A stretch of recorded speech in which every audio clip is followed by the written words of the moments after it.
नमस्कार. रयतेचा दरबारमध्ये आपणा सगळ्यांचं हार्दिक स्वागत. निरनिराळ्या सकारात्मक प्रयत्नांची माहिती आपण आपल्या ह्या कार्यक्रमातून करून घेतो, ज्याला उत्तम प्रतिसाद आम्हाला मिळत आहे. त्याबद्दल अनेक अनेक धन्यवाद.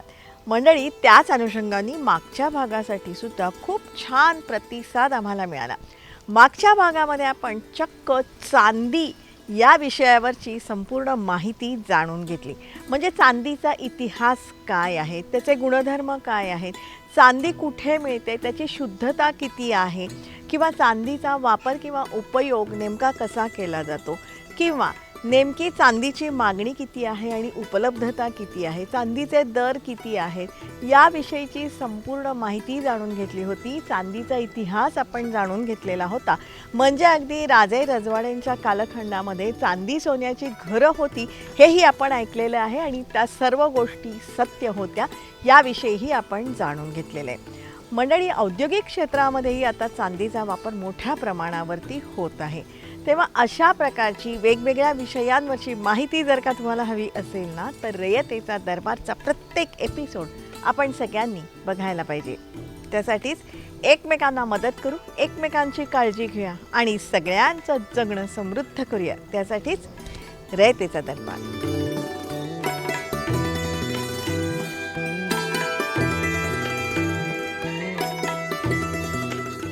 रयतेचा दरबारमधला आपला आजचा विषयही खूप छान आहे, तुम्हाला नक्की आवडेल. अत्यावश्यक असाच आपला आजचा विषय आहे. मंडळी, डिजिटल अरेस्ट याविषयी आज आपण जाणून घेणार आहोत. कारण मंडळी, सध्या डिजिटल अरेस्टची प्रकरणं मोठ्या प्रमाणावरती वाढत आहेत. अगदी सुप्रीम कोर्टाने सुद्धा या विषयाची दखल घेतलेली आहे. आणि त्याच अनुषंगाने मंडळी, डिजिटल अरेस्ट विषयीची संपूर्ण माहिती, उपाय, मार्ग याविषयीचं संपूर्ण मार्गदर्शन मन की बातमध्ये आपले पंतप्रधान माननीय नरेंद्र मोदी यांनी या ऑक्टोबरमध्ये केलेलं आहे. मंडळी, या डिजिटल अरेस्ट विषयी दाखल करण्यात आलेल्या तक्रारींची आकडेवारी धक्कादायक आहे. म्हणजे मंडळी, 2024मध्ये 2746 गुन्हे नोंदवण्यात आले होते. तेच 2025मध्ये 4439 गुन्हे नोंदवण्यात आलेले आहेत. या डिजिटल अरेस्टमध्ये अनेक उच्च शिक्षित आणि श्रीमंत व्यक्ती अडकलेल्या आहेत. मुळात काहीही गुन्हा केलेला नसताना समोरच्या गुन्हेगाराच्या दहशतीखाली ही सारी मंडळी नको ती माहिती या गुन्हेगारांना पुरवतात. पैसेही देतात, सर्वस्व गमावतात आणि कधीकधी मृत्यूलाही कवटाळतात. मंडळी, हे सगळं ऐकल्यानंतर आपल्या सगळ्यांना हेच वाटतं ना, काहीही गुन्हा केलेला नसताना यांना अटक कशी होऊ शकते, किंवा मी काहीही गुन्हा केलेला नाही असं ही मंडळी का सांगू शकत नाहीत. माझा ह्या गोष्टींशी काहीही संबंध नाही असं आपण का म्हणू शकत नाही. मंडळी, ह्याच प्रश्नाचं उत्तर आज आपण जाणून घेणार आहोत. त्यासाठी मुळात डिजिटल अरेस्ट म्हणजे नेमकं काय ते समजून घेऊया. तर सध्याच्या ट्रेंडिंगमध्ये हा डिजिटल अरेस्ट नावाचा जो प्रकार आहे तो जास्त घडताना दिसतो. आता नेमकं डिजिटल अरेस्ट म्हणजे काय, तर डिजिटली अरेस्ट केलं जातं असं लोकांचा भ्रम आहे ॲक्च्युली. पण तसं काही नाही आहे. आणि हे सायबर फ्रॉडस्टर लोकांच्या खिशातून पैसे काढण्याकरिता वेगवेगळ्या क्लुप्त्या काढतात. त्याचाच हा एक भाग आहे. म्हणजे तुमच्या लक्षात आलं का, डिजिटली कोणीही अटक होऊ शकत नाही. अटक होण्यासाठी व्यक्तिशः तुम्हाला ताब्यात घेण्याची आवश्यकता असते. तेव्हा मंडळी, तुम्हाला कोणीतरी व्हिडिओ कॉल करून जर का तुम्हाला सांगितलं की आम्ही तुम्हाला अटक केलेली आहे, तर तत्क्षणी तुम्ही तो फोन बंद करा, ब्लॉक करा आणि त्याचा रिपोर्ट करा. डिजिटल अरेस्ट हा सायबर घोटाळा आहे. त्यात सायबर गुन्हेगार पोलीस, ईडी किंवा CBI असल्याची बतावणी करत असतात. आणि हे गुन्हेगार तुम्हाला ड्रग्ज किंवा मनी लॉन्ड्रिंग अशा आरोपाखाली भीती घालतात आणि तुमच्याकडून पैसे उकळतात. त्याची जनरल प्रोसेस काय, तर फ्रॉडस्टर असं करतात की तुम्हाला रँडम कॉल येतो आणि सांगितलं जातं की तुमचं एक सिम कार्ड, म्हणजे तुमच्या नावाचं सिम कार्ड अमुक एका गुन्ह्यात वापरले गेले, ज्याच्यामध्ये NDPSची केस आहे आणि तुम्हाला आता ह्या सगळ्या लीगल प्रोसेसला सामोरं जायला लागेल. आणि रीतसर त्यांना व्हॉट्सअपवरती कुठल्या तरी एक पोलीस स्टेशनचं नाव घेऊन, जे की खोटं असतं, पण त्या पोलीस स्टेशनचं नाव घेऊन रीतसर एक नोटीस पाठवली जाते, ज्याच्यावरती ज्या लेटरवरती त्या पोलीस स्टेशनचा सही शिक्का टाईपमध्ये असतं आणि तो फॉर्जरी केलेला असतं ॲक्च्युली. पण लोकांना नुसतं कॉलवरती नाही तर ते लेटर बघितल्यानंतर खरंच विश्वास बसतो आणि भीती सुरू होते मनामध्ये. आणि ती भीती इतकी वाढत जाते नंतर की तो माणूस पूर्ण संमोहित होतो त्या कॉलरला. आणि मग तो जसं सांगत जाईल, ते जसं इन्स्ट्रक्शन देईल तसं तो ॲक्ट करत जातो. तर ह्याच्यामध्ये सगळ्यात जास्त गोष्ट अशी जाणवते प्रकर्षाने की समोरून येणारा कॉल लेजिटिमेट आहे का नाही हे कुणी व्हेरीफाय करत नाही. किंवा समोरच्यानी जर काही डॉक्युमेंट पाठवले अकॉर्डिंग टू अरेस्ट टाईपमध्ये की तुम्हाला अरेस्ट होणार आहे वगैरे वगैरे, तर तीही गोष्ट कोणी व्हेरिफिकेशन किंवा त्याचं व्हॅलिडेशन कोणी करत नाही. आणि मग हा सगळा प्रकार सुरू होतो डिजिटल अरेस्ट नावाने. आमच्या हद्दीमध्ये घडलेली एक घटना आहे, ती मी प्रेक्षकांना शेअर करू इच्छितो. की आमच्याकडे एक महिला आली होती आणि त्या महिलेने आल्या आम्हाला सांगितलं की माझे 2 लाख रुपये गेलेले. तर मग आम्ही विचारलं त्यांना की कसं गेले तुमचे पैसे, काय झालं. तर म्हणे की मला असा फोन आला होता एका अनोळखी नंबरवरून आणि त्यांनी सांगितलं की मी अंधेरी पोलीस स्टेशनमधून बोलते आणि तुमच्या नावाने एअरपोर्टवरती आम्ही एक पार्सल जे मिळालं होतं आम्हाला, त्याच्यामध्ये तुमच्या नावाचे सिम कार्ड मिळालेत, त्यानंतर 4 लॅपटॉप, काही किलो कपडे आणि ड्रग्ज मिळालेत, MD कोकेन नावाचे. आणि ते ह्या सगळ्यामध्ये तुमचं नाव आलेलं आहे. आता ही NDPSची केस रजिस्टर झालेली आहे, तुमच्यावरती लिगल कारवाई होणार आहे. ठीक आहे. तर सुरुवातीला त्या कॉलवरती ते तर काही रिॲक्ट झाल्या नव्हत्या, पण व्हॉट्सअपवरती त्यांना परत एक नोटीस पाठवली, जसं मी आत्ता सांगितलं. आणि मग हे मॅटर संपत नाही ना तोवर तुमचा फोन ते चालू ठेवायला सांगतात. आणि त्यांना सांगितलं गेले की तुम्ही आता डिजिटली डिटेन केलेले आहात. ठीक आहे, तुमच्यावरती पोलिसांचा कंटिन्यू सर्वेलन्स राहील आणि जोपर्यंत हा मॅटर क्लोज होत नाही तोपर्यंत तुम्ही कॉल कट करायचं नाही आणि आम्ही जी सूचना देऊ ते तुम्ही पाळायच्या आणि घरातल्या कोणालाही ते सांगायचं नाही किंवा तुमच्या ओळखीच्यांना सांगायचं नाही. असं एक प्रेशर क्रिएट केलं जातं आणि त्या प्रेशरला इन्फ्लुएन्स होऊन त्या महिलेनी मग ते त्यांचा वेब कॅमेरा सुरू ठेवला. तो वेब कॅमेरापर्यंत का गेले तर त्या कॉलवरती त्यांनी सांगितलं की आता तुम्हाला जर याच्यातनं सुटायचं असेल तर काही पेनल्टी भरायला लागेल. आमचे वरिष्ठ जे आहेत ते तुम्हाला स्काईप कॉल करतील, व्हिडिओ कॉल करतील आणि तिथं तुम्हाला सगळी माहिती दिल्यानंतर तुमचं एक ऑनलाईन स्टेटमेंट रेकॉर्ड केलं जाईल आणि त्याच्यानंतर मग तुम्हाला आम्ही या केसमधनं क्लीन चिट देऊ वगैरे वगैरे या टाईपमध्ये त्यांना सांगितलं गेलं. आता मग ते स्काईप कॉलवरती टिपिकल जे ऑफिसचा सिनेरिओ असतो, म्हणजे मागं मुंबई क्राईम ब्रांच किंवा दिल्ली क्राईम ब्रांच या नावाने ते दाखवतात. आता याचा जमाना आहे त्यामुळं मागं बॅकग्राऊंडला काही आपण बॅनर वगैरे दाखवू शकतो, या टाईपमध्ये ते दाखवतात. आणि त्या स्काईप कॉलवरती मग वेब कॅमचा ॲक्सेस घेऊन त्या महिलेवरती 2 दिवस सर्वेलन्स ठेवला गेला. आणि मग ती काय करते, 2-2 मिनिटाचे अपडेट आम्हाला द्यायचे तुम्ही. त्यानंतर जोपर्यंत ही केस रिझॉल्व्ह होत नाही तोपर्यंत तुम्ही आमच्या समोरनं किंवा कॅमेरासमोरनं हलायचं नाही, आमच्या कॉन्टॅक्टमधनं डिस्कनेक्ट व्हायचं नाही. हे सगळं ऐकल्यानंतर आपल्या मनात येतच ना की हे असे अनोळखी व्हिडिओ कॉल आपण का घेतो. अहो घेऊ नका ना. ड्रग्स किंवा अशा प्रकारच्या गुन्ह्यांशी आपला काहीही संबंध नसतो. मग आपण घाबरायचं कशाला. आपण जवळच्या पोलीस स्टेशनमध्ये नक्की जायला पाहिजे. किंवा हा सगळा घडलेला प्रकार आहे ना तो आपण आपल्या जवळच्या व्यक्तीला का बरं सांगत नाही. मग ते सांगतात, तुम्हाला वेगवेगळी कारणं दिली जातात की तुम्हाला आम्ही स्टेटमेंट घेऊ, त्याची पेनल्टी एवढी आहे, मग तुमच्या अकाउंटमध्ये बॅलन्स किती आहे. काही माझ्याकडे अशा पण लोक आले होते ज्यांनी लिहून आणलं होतं, समोरच्यानी काय काय प्रश्न विचारले. ठीक आहे, तर त्यांनी काय पैसे भरलेले नव्हते पण ते आम्हाला विचारायला आले. असं विचारतात का पोलीस? तर असं काही विचारत नाहीत पोलीस. तर त्यांनी असं विचारलं होतं की तुमच्या घरामध्ये किती जण राहतात, मग जर महिलेला फोन आला असेल तर तुमचे मिस्टर घराबाहेर किती वाजता जातात, त्यानंतर घरी किती वाजता येतात, मग तुमचे अकाउंट्स किती आहेत, त्याचे अकाउंट नंबर किती, त्याचं पिन वगैरे विचारतात. त्यानंतर तुमचा आधार नंबर सांगा, पॅन नंबर सांगा, व्हॅलिडेशनसाठी जी काही सो कॉल्ड प्रोसेस ते सांगतात, जी की फेक असते. पण आम्हाला हे सगळं लागतं, तर तुम्ही ह्या गोष्टी सांगा. मग तुमच्या अकाउंटमध्ये बॅलन्स किती आहेत हे पण विचारतात बोलता बोलता. त्यानंतर FD किती आहेत. काही एका माणसाला तर असं सांगितलं की तुम्ही FD पण मोडा. ठीक आहे, जर तुम्ही नाही, मग आत्ता सकाळीच मी जस्ट येता मला एक जण गृहस्थ भेटले होते, ज्यांनी आत्ता आम्ही सायबरला त्यांना कंप्लेंट करायला लावली. त्यांना 23 लाख रुपये भरलेले आहेत. तर ते सेम मॅटर होतं की डिजिटल अरेस्ट नावाचा त्यांना तो फ्रॉड झाला. एका माणसाचा कॉल आला आणि त्यांना सांगितलं गेलं की तुमच्या नावाने असं आम्ही सगळं गोष्टी डिटेक्ट केलेल्या आहेत, तुमच्या नावाने FIR रजिस्टर आहे. त्यांना FIRची एक कॉपी पाठवली. आता त्यांची अनफॉर्च्युनेटली मुलं कुठं विदेशात राहतात, त्यामुळे त्यांच्या घरी कोण असं सांगण्यासारखं नव्हतं. त्यामुळे त्या कॉलला इन्फ्लुएन्स होऊन त्यांनी त्या 23 लाखापैकी काहीतरी 20 लाखाची FD होती ती मोडून पैसे भरलेत. मंडळी, पुण्यामध्ये मागच्याच आठवड्यामध्ये एका ज्येष्ठ नागरिकाला 1.5 कोटी रुपयांना फसवण्यात आलेलं आहे. यांना अनोळखी मोबाईलवरून एक व्हिडिओ कॉल आला.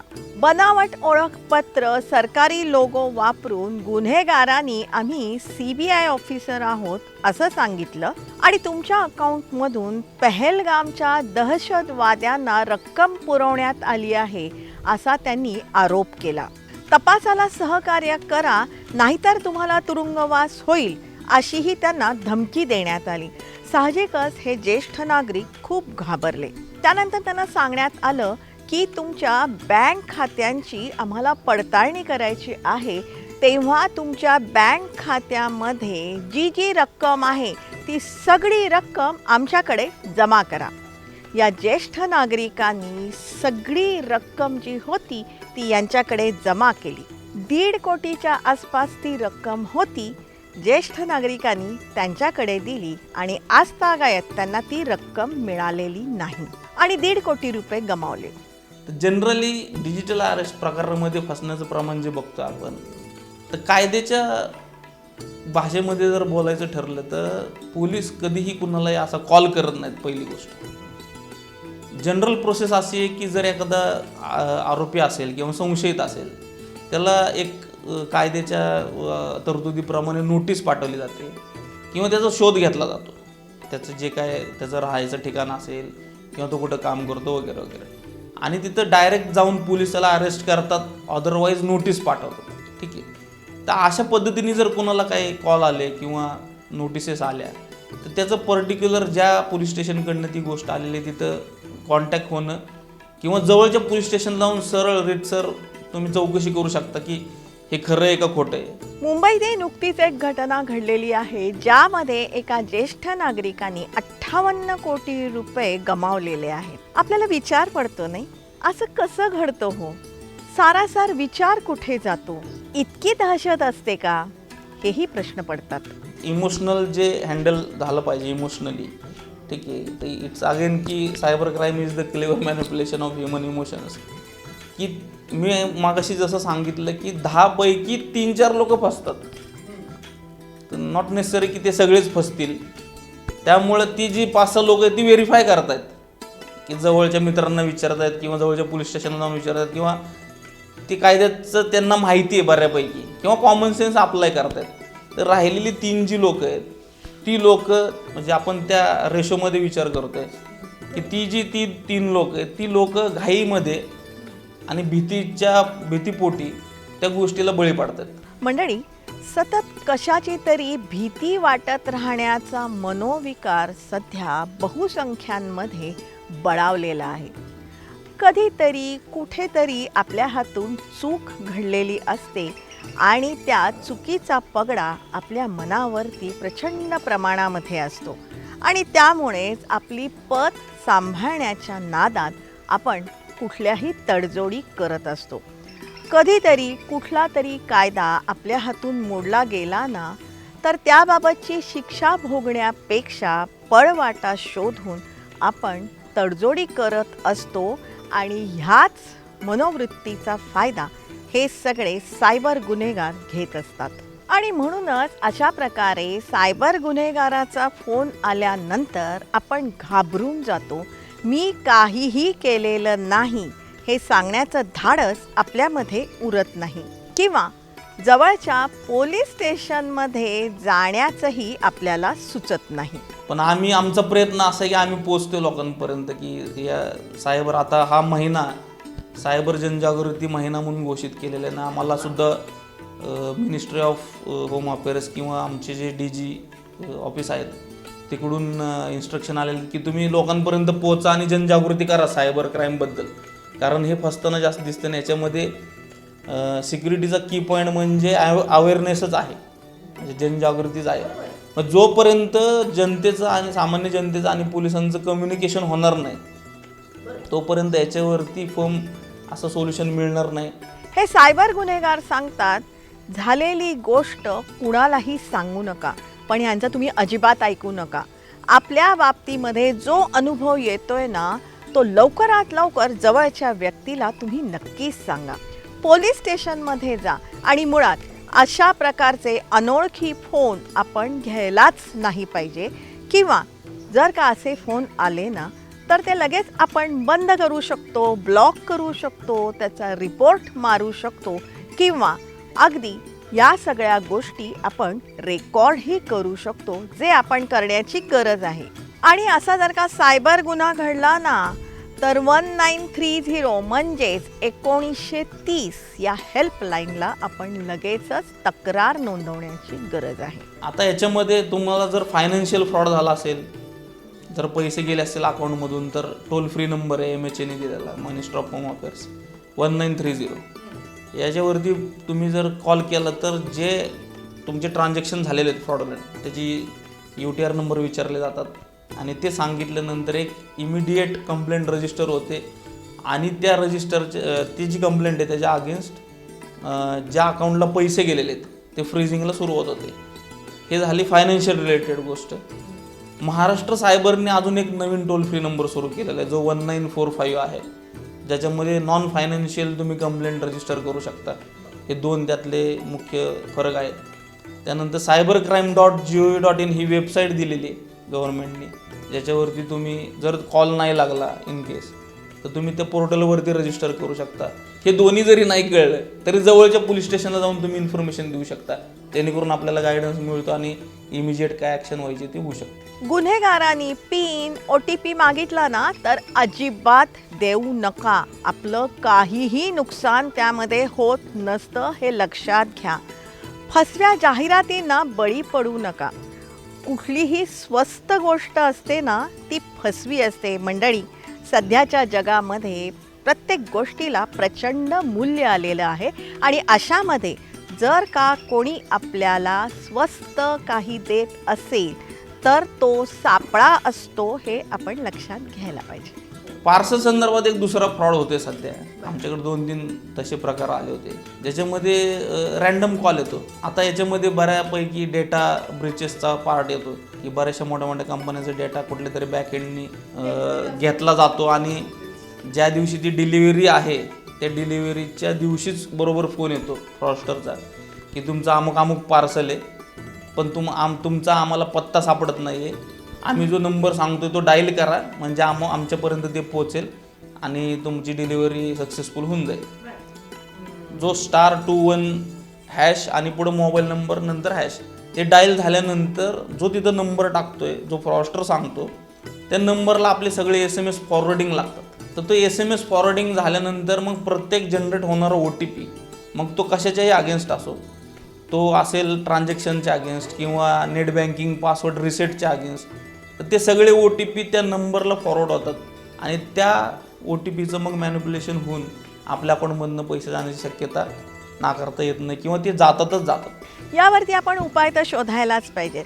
या बाबतीमध्ये एक खूप सुंदर उपाय काही लोकांनी योजलेला आहे किंवा शोधलेला आहे. या लोकांचे ग्रुप्स आहेत आणि त्या ग्रुपमध्ये सायबर तज्ज्ञांपासून विविध क्षेत्रातली तज्ज्ञ मंडळी असतात आणि ह्या सगळ्यांनी स्वतःची एक हेल्पलाईन सुरू केलेली आहे. आणि अशा प्रकारे जर का सायबर फ्रॉडमध्ये ह्या ग्रुपमधलं कोणी जर का अडकलं ना तर हे सगळेजण सर्व शक्तीनिशी या आपापल्या सदस्यांना मदत करतात आणि त्यातून बाहेर पडतात असे अनेक ग्रुप्स सध्या कार्यरत आहेत, जे आपण सुद्धा करण्याची गरज आहे. आणि त्याबरोबरच आपण सगळ्यांनी लक्षात ठेवायला पाहिजे, डिजिटल अरेस्ट होऊ शकत नाही. सो सिम्पल की डिजिटल अरेस्ट हे फक्त एक टर्म आहे जी लोकांनी डिफाईन केलेली आहे की ऑनलाईन फ्रॉड होतो म्हणून. तर डिजिटली जसं आपल्याला जर काही खायचं असेल तर आपल्याला फिजिकली किंवा व्यक्तिशः ती ॲक्टिव्हिटी करावी लागते, तोंडात घास घालावा लागतो. त्याप्रमाणे अरेस्ट करायचं असेल तर पोलिसांना त्या आरोपीपर्यंत पोचून त्याला ताब्यात घ्यावं लागतं. मग त्याला म्हणलं जातं की तो अरेस्ट केलं गेलं किंवा त्याला डिटेन केलं गेलं. तर डिजिटल अरेस्ट नावाचा असा कुठलाही प्रकार नाही आहे. फक्त हे पैसे लुटण्यासाठी हा जो काही प्रकार ऑनलाईन घडतो म्हणून त्याला एक बिरुदावली म्हणून नाव दिलेलं आहे की तो डिजिटल अरेस्ट आहे. इतकं साधं सिंपल आहे. त्यामुळं असा कुठलाही प्रकार घडत नाही. डिजिटल अरेस्ट केलं गेलं आहे असं जर कुठला शब्द तुमच्या कानावर पडला, एखाद्या कॉलरने सांगितलं, तर सपशेल तो खोटा आहे असं समजायचं आणि कॉल कट करून टाकायचं. तेव्हा मंडळी, साधी सोपी गोष्ट आहे. मोबाईल आपल्या हातात आहे. वाटेल तेव्हा आपण सुरू करू शकतो, वाटेल तेव्हा आपण बंदही करू शकतो. मुळात कुठलेही अनोळखी व्हिडिओ कॉल आपण घ्यायचे नाहीत. असे फोन आले तर ते फोन बंद करायचे, रिपोर्ट मारायचा, ब्लॉक करायचे. त्याचबरोबर आपला पिन, OTP कोणालाही द्यायचं नाही. ऑनलाईन वस्तू खरेदी करत असताना ती वेबसाईट जी असते ना, ती वेबसाईट 10 वेळा आपण चेक करण्याची गरज आहे. कुणी तुम्हाला असं सांगितलं ऑनलाईन पैसे ट्रान्सफर करा, 10 रुपये, 20 रुपये, अजिबात करू नका. तो एक सापळा आहे. तसं तुम्ही केलंत ना, तुमचं अकाउंट खाली झालं म्हणून समजा.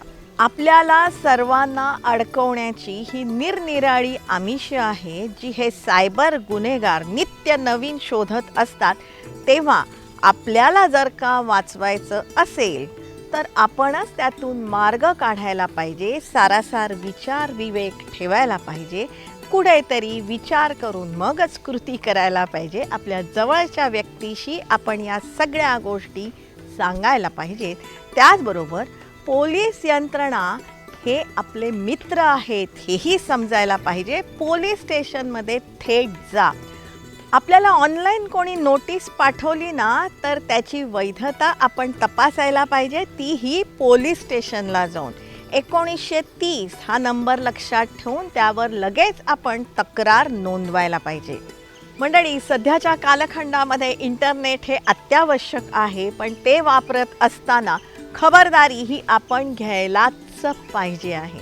आणि त्याच अनुषंगाने आपला आजचा विषय तुम्हाला कसा वाटला हे तुम्ही जरूर आम्हाला कळवा. संपर्कासाठी आमचा पत्ता आहे रयतेचादरबार@gmail.com. जरूर आमच्याशी संपर्क साधा. तुमच्याकडे काही माहिती असेल, प्रश्न असतील, सूचना असतील तर तुम्ही आमच्यापर्यंत नक्कीच पोचवा. रयतेचा दरबारमधले हे जे सगळे एपिसोड आहेत ना, 475च्या वर एपिसोड आहे, ज्यामध्ये विविध विषयांची माहिती आम्ही दिलेली आहे. हे तुम्ही वारंवार बघू शकता आमच्या यूट्यूब चॅनलवरून. जनतादरबार.zd आणि रयतेचा दरबार या दोन्ही नावाने आमचे यूट्यूब चॅनल आहे, जी तुम्ही सबस्क्राईब करण्याची गरज आहे. रयतेचा दरबार आम्ही प्रसारित करत असतो दर सोमवारी रात्री 9 वाजता सह्याद्री वाहिनीवरून. सोमवारचाच हा एपिसोड आम्ही पुन्हा प्रसारित करत असतो दर शनिवारी सकाळी 8 वाजता सह्याद्री वाहिनीवरून. सोमवार रात्र 9, शनिवार सकाळ 8 हे जे दोन्ही एपिसोड आहेत ना, हे तुम्ही लाईव्ह बघू शकता सह्याद्री वाहिनीच्या फेसबुक पेजवरून. जरूर बघत राहा, कारण ही जी माहिती आम्ही तुम्हाला सांगतोय ना, या माहितीच्या उपयोगामुळे अनेकांचे लाभ होत आहेत किंवा होऊ शकतात. हा मात्र त्यासाठी रयतेचा दरबारचा प्रत्येक एपिसोड आपण सगळ्यांनी बघायला पाहिजे. त्यासाठीच एकमेकांना मदत करू, एकमेकांची काळजी घेऊया आणि सगळ्यांचं जगणं समृद्ध करूया. त्यासाठीच रयतेचा दरबार.